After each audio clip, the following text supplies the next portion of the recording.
খারাপ লাগছে হায়দ্রাবাদের লোকেদের, বোম্বের লোকেদের জন্য।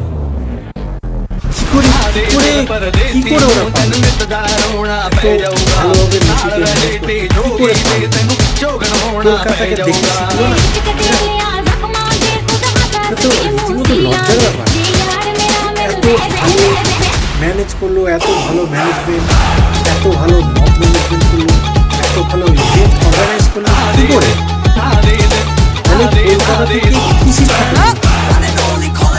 কলকাতা থেকে কিন্তু শেখা উচিত এটা, শিখিও না। সেজন্য আমি একদম এটাকে কি সুন্দর করে বোম্বেতে দেখা যাচ্ছে, বেশি সুন্দর করে ছবি দিচ্ছে সুনীল সাথে, সচিন টেন্ডুলকরের সাথে।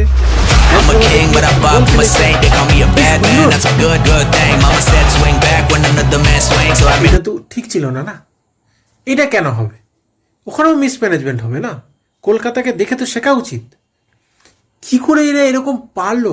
এত ভালো দেখে একটা অ্যাটলিস্ট শিখবে না? এটার জন্য আমার খুব খুব খুব আমি একদমই সমর্থন করতে পারছি না।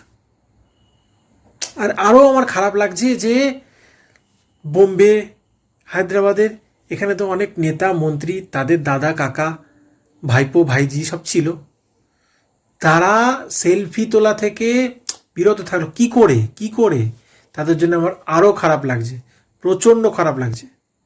সাধারণ মানুষ দেখতে পেল, এটা কি করে পসিবল করলো? পুরো গ্যালারি ভর্তি লোক হায়দ্রাবাদে, বোম্বেতে, সবাই দেখতে পেল মেসিকে,